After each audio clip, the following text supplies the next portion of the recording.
Welcome to the Leo. టీటీడీలో నెయ్యి కల్తీకి సంబంధించి లడ్డూ వ్యవహారంలో నెయ్యి కల్తీకి సంబంధించి ఇప్పటికే గతంలో ఆ చైర్మన్గా ఉన్నటువంటి వైవి సుబ్బారెడ్డిని అయితే సిట్ అధికారులు విచారించారు, మనందరికీ తెలుసు. అయితే తాజాగా ఆ వైవి సుబ్బారెడ్డి తర్వాత టీటీడీ చైర్మన్గా బాధ్యతలు చేపట్టినటువంటి బోమాన కరుణాకర్ రెడ్డిని కూడా నిన్న సిట్ అధికారులు అయితే తిరుపతిలోని ఆ సిట్ కార్యాలయంలో దాదాపుగా 3 గంటల పాటు అయితే విచారించారు. అయితే ప్రతి ప్రశ్నకు కూడా తనకేమీ దాని గురించి తెలియదని, కేవలం అధికారులు మాత్రమే అన్నీ చూసుకున్నారని సమాధానం ఇచ్చినట్టుగా తెలిసింది. అయితే ఒకటి, గతంలో అసలు వైసీపీ హయాంలో నెయ్యి కల్తీ జరగలేదు అనే కోణం నుంచి నెయ్యి కల్తీ గురించి నేను విన్నాను అనే వరకు వచ్చింది. నిన్నటి వరకు వైసీపీ పాడిన పాట ఏంటి, అసలు వైసీపీ హయాంలో నెయ్యి కల్తీ అనేది జరగలేదు, సో కేవలం కూటమి ప్రభుత్వం ఆరోపణలు చేస్తుందనేది వాళ్ళ వాదన. ఇప్పుడు ఎలాగైనా నెయ్యి కల్తీ అనేది బయటపడింది, కాకపోతే అందులో ఏం కలిపారనేది తేలాలి, అది పక్కన పెడదాం.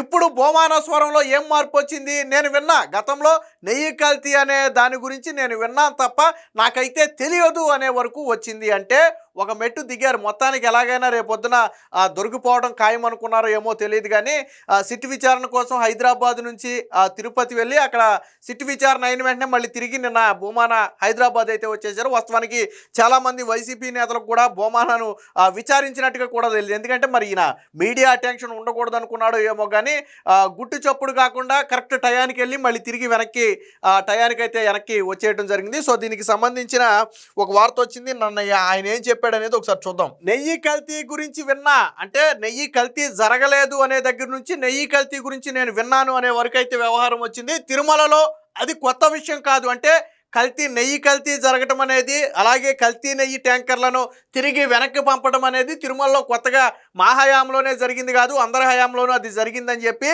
వాళ్ళ తప్పుని కప్పిపుచ్చే ప్రయత్నం కూడా చేశాడు. ఇదే కోవలో కొన్ని అబద్ధాలు కూడా చెప్పాడు ఆయన, అవి కూడా చూద్దాం ఒకసారి. ఎన్టీఆర్ కాలం నుంచి నెయ్యి ట్యాంకర్లు వెనక్కి, టీటీడీ మాజీ చైర్మన్ బోమాన వ్యాఖ్యలు.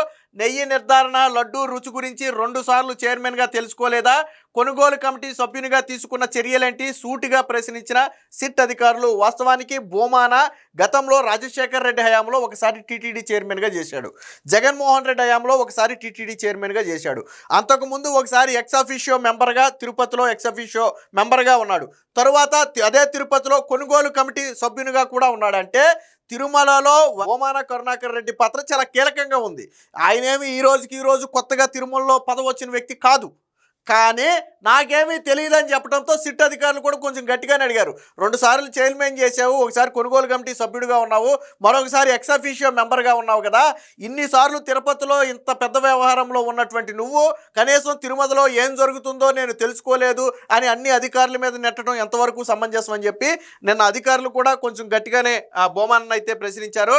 కల్తీ నెయ్యి కేసులో సిట్ అధికారులు ఎదుట విచారణకు టీటీడీ మాజీ చైర్మన్ బోమాన కరుణాకర్ రెడ్డి హాజరయ్యారు. తిరుపతిలోని సిట్ కార్యాలయంలో శనివారం ఉదయం 11 గంటల నుంచి దాదాపుగా 1:30 వరకు దాదాపు ఒక 3 గంటల పాటు ఆయనైతే విచారించారు. ఈ సందర్భంగా ఏది అడిగినా తనకేమీ తెలియదని బోమాన సమాధానం ఇచ్చినట్టు తెలిసింది.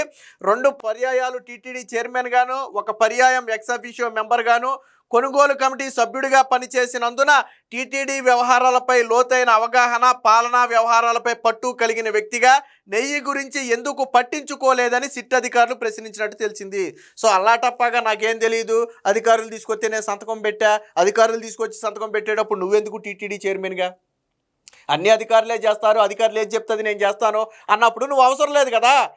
అక్కడ ఇంకోటి కూడా ప్రశ్నించారు, ఎప్పుడైనా నువ్వు పోర్టును పరిశీలించే, పోర్ట్ అంటే లడ్డూ తయారు చేసే ప్రాంతం, ఎప్పుడైనా మీరు లడ్డూ తయారు చేసే ప్రాంతాన్ని పరిశీలించారా, కొనుగోలు కమిటీ సభ్యుడిగా ఉన్న సమయంలో ఎప్పుడైనా సరే లడ్డూ నాణ్యత ఎలా ఉంది అనేది మీరు సాధారణంగా కొనుగోలు కమిటీ అంటే తిరుమలలో వాడే ప్రతి వస్తువు కొనుగోలుకి వాళ్ళ ఆమోదం ఉండాలి.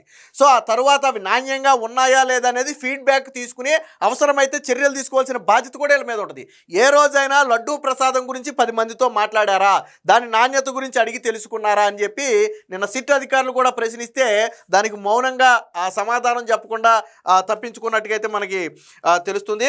రెండోసారి చైర్మన్ అయ్యాక నెయ్యి నాణ్యత ఎలా ఉందో తెలుసుకోలేదా, పోర్టు ఎప్పుడైనా సందర్శించారా, కొనుగోలు కమిటీ సభ్యుడిగా శ్రీవారి లడ్డు రుచి ఎలా ఉందో తెలుసుకోలేదా అని ప్రశ్నించినట్టు తెలిసింది.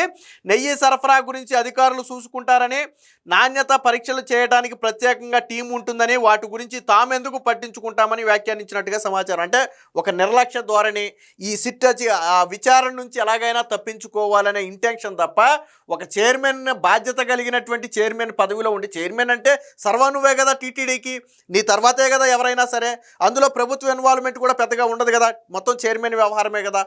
మరి అలాంటప్పుడు ఒక చైర్మన్ అయి ఉండి టీటీడీకి కల్తీ నెయ్యి వస్తే నాకు తెలియదు అంటావు, అలాగే లడ్డూ నాణ్యత గురించి ఎందుకు తెలుసుకోలేదంటే నాకు తెలియదు అంటావు, కల్తీ నెయ్యిని ఎలా అనుమతి ఇచ్చారంటే నాకు తెలియదు అంటావు, ఎప్పుడైనా పోర్టును సందర్శించారా అంటే నాకు తెలియదు అంటావు, టెండర్లు ఎలా ఖరారు చేశారంటే నాకు తెలియదు, మొత్తం అధికారులే చూసుకున్నారంటావు. మరి ప్రతిదానికి నాకు తెలియదు అన్నప్పుడు నువ్వు టీటీడీ చైర్మన్ పదవికి అర్హుడువా?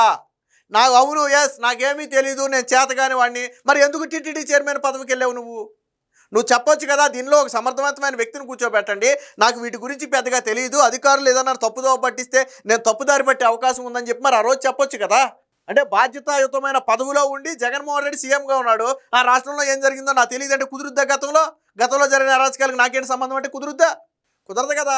కానీ టీటీడీ చైర్మన్గా ఉన్నటువంటి బోమాన మాత్రం ఇప్పుడు నాకేం తెలియదు ఒకటే సమాధానం. నాణ్యత లేని నెయ్యిని తిరస్కరించడం అనేది ఎప్పటి నుంచో జరుగుతుందని, ఎన్టీఆర్ సీఎంగా ఉన్నప్పుడు 12 సార్లు, చంద్రబాబు తొలిసారి సీఎం అయినప్పుడు 14 సార్లు, రాజశేఖర్ రెడ్డి హయాంలో 16 సార్లు, చంద్రబాబు మళ్ళీ సీఎం అయ్యాక 14 సార్లు, జగన్ ప్రభుత్వంలో 16 సార్లు నెయ్యి ట్యాంకర్లను తిప్పి వెనక్కి పంపామని చెప్తున్నారు. వీళ్ళు నెయ్యి ట్యాంకర్లను తిప్పి, అంటే గతంలో వేరు ముఖ్యమంత్రుల కాలంలో ఏం జరిగిందో మనకైతే తెలీదు. వైసీపీ హయాంలో మట్టికి నెయ్యి ట్యాంకర్లను తిప్పి పంపలేదు. మనకు తెలిసినంత వరకు సిట్ విచారణలో చెప్పింది ఏంటి, కల్తీ నెయ్యి ట్యాంకర్లు వచ్చాయి, వాటిని శాంపుల్స్కి పంపారు, శాంపుల్స్ లేట్ అవడంతో ఈ నెయ్యి వాడేశారు. అక్కడ యాక్చువల్లీ శాంపిల్స్ అనేది 2-3 రోజుల్లో వచ్చేస్తే నెయ్యి ట్యాంకర్లను హోల్డ్ చేసి ఆ టెస్ట్ వచ్చిన తర్వాత దాన్ని వాడతారు. కానీ ఎప్పుడైతే శాంపిల్స్ రావడం లేట్ అయిందో, దాదాపుగా మనకు తెలిసి నెలన్నర పాటు లేట్ అయింది శాంపిల్స్. ఎప్పుడైతే నెలన్నర లేట్ అయిందో ఈ లోపు నెయ్యి కల్తీ జరిగిపోయింది. తెచ్చిన ట్యాంకర్లు ఏం చేశారు, అది టెస్ట్ ఫలితం రాకుండానే తీసుకెళ్లి నెయ్యిలో వాడేసిన తర్వాత అది కల్తీ నెయ్యి వస్తే ఏం చెప్పాడు వైవి సుబ్బారెడ్డి ఏమన్నాడు, అప్పుడు సుబ్రహ్మణ్యం, అప్పుడు ప్రొక్యూర్మెంట్ జనరల్ మేనేజర్గా ఉన్నటువంటి సుబ్రహ్మణ్యం వెళ్ళి, సార్ నెయ్యి కల్తీ అని మనకి రిపోర్ట్ వచ్చింది, మరి ఏం చేయమంటారంటే, ఇప్పుడు ఆ నెయ్యి వాడేసాం కాబట్టి దీని గురించి ఏం మాట్లాడొద్దు, మాట్లాడితే మొత్తం భక్తుల మనోభావాలు దెబ్బతింటాయి, నెయ్యి కల్తీ అనే వ్యవహారం బయటకు వస్తుంది కాబట్టి గప్చిప్గా ఉండమని చెప్పారు. అంటే మీ హయాంలో కల్తీ నెయ్యి వాడిన మాట వాస్తవం. అలాగే ఇప్పుడేమన్నాడు చూడండి, గతేడాది ప్రభుత్వం మారాక 9 ట్యాంకర్లు రాగా అందులో 4 ట్యాంకర్లు తిప్పి పంపారని, వాటిలో కల్తీ నెయ్యి అయిందని విన్నట్టుగా చెప్పారు. కానీ ఇది వాస్తవం కాదు, ఇది పచ్చి అబద్ధం. కూటమి ప్రభుత్వం వచ్చిన తరువాత ఇప్పటి వరకు ఒక్క ట్యాంకర్ కూడా తిప్పి పంపలేదు. ఎప్పటిలాగే కూటమి ప్రభుత్వం వచ్చిన తర్వాత నందినికి, ఏదైతే కర్ణాటకకు చెందినటువంటి నందిని డైరీ ఉందో, వాస్తవానికి తిరుమలకి ఎక్కువగా నెయ్యి సరఫరా చేసింది వాళ్ళే.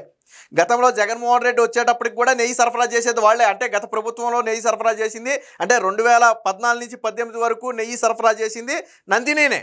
జగన్మోహన్ రెడ్డి సీఎం అయ్యే టయానికి నెయ్యి సరఫరా చేస్తుంది కూడా నందినినే. అదే నందినిని వీళ్ళు కమిషన్ అడిగారు. కమిషన్ అడిగితే నందిని ₹1 కూడా మేము ఇవ్వమంది. మేము లాభంతో చేయట్లేదు, స్వామివారికి భక్తితో ఈ నెయ్యి సరఫరా చేస్తున్నాం, కాబట్టి మేము ₹1 కూడా ఇందులో కమిషన్ ఇవ్వలేమంటే నందినిని ఆపేసి అప్పుడు ఏఆర్ డైరీ కోసం బోలేబాబా, మాల్మంగా, వైష్ణవి, సో ఈ 4 డైరీలకు ఎప్పుడు వెళ్ళారు వీళ్ళు, నందిని డైరీ కమిషన్ ఇవ్వనన్నాక వెళ్ళారు. నందిని ఓకే మీరు ఎవరికి కావాలో అడిగి ఇచ్చుకోండి అంది, నందిని ఆగిపోయింది. ఇప్పుడు మళ్ళీ కూటమి వచ్చిన తర్వాత ఏం చేసింది, మళ్ళీ అదే నందినికి ఇచ్చింది. ఒక్క నెయ్యి ట్యాంకర్ కూడా వెనక్కి పంపల. నందిని కాంట్రాక్ట్ అంటే దాని టెండర్ గడువు ముగిసిన తర్వాత ఇప్పుడు రాష్ట్రంలోని 2-3 సంఘం డైరీ నుంచి, అలాగే ఇంకొక 2-3 డైరీల నుంచి ప్రస్తుతానికి నెయ్యి కొంటున్నారు. ఏది మళ్ళీ నందినికి టెండర్ ఖరారు చేసే వరకు వాళ్ళ నుంచి నేతిని కొంటున్నారు. ఇప్పటి వరకు ఈ 17-18 నెలల కాలంలో ఒక్క ట్యాంకర్ కూడా వెనక్కి పంపలేదు.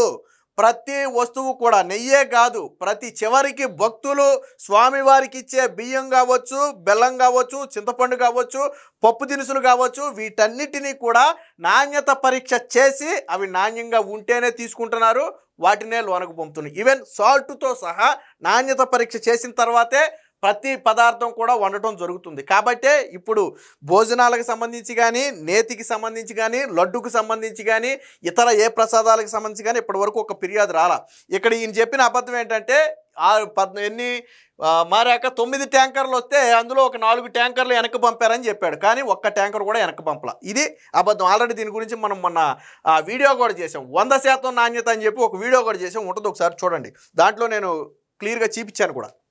నెయ్యి సరఫరా టెండర్ నిబంధనలను సడలిస్తూ టీటీడీ బోర్డు నిర్ణయం తీసుకున్నప్పుడు ఎందుకు అభ్యంతరం చెప్పలేదని సిట్ అధికారులు ప్రశ్నించగా, పాలక మండలిలో ప్రతిపక్షం ఉండదని, అంతా ఒకే పక్షం కాబట్టి చాలా వరకు బోర్డు నిర్ణయాలపై అభ్యంతరాలు, వ్యతిరేకత వ్యక్తం కావని చెప్పినట్టుగా తెలిసింది. అంటే భక్తుల మనోభావాలతో ముడిపడిన అంశమైనా సరే వాళ్ళకి ఎలా కావాలంటే అలాగా, అంటే చైర్మన్కో లేకపోతే ఈఓకో అనుకూలంగా ఎలా కావాలంటే అలాగా నిర్ణయాలు తీసేసుకుంటారు. అంటే ఇదేమి పార్టీ కాదు కదా, ఇక్కడేమో ప్రతిపక్షం ఉండదు కదా, కాబట్టి మేము అంటే అందరూ ఒకే నిర్ణయం మీద ఉంటారు. బోర్డు ఏ నిర్ణయం తీసుకుంటే ఆ నిర్ణయమే కొనసాగుతుంది తప్ప ప్రత్యేకంగా మేము ఎవరూ అభ్యంతరం చెప్పమని చెప్పి ఆయన అయితే చెప్పినట్టుగా తెలిసింది. అలాగే నెయ్యి కల్తీ గురించి తనకు ఎలా తెలుస్తుందని చెప్పి సిట్ అధికారులనే ఎదురు ప్రశ్నించినట్టుగా తెలుస్తుంది.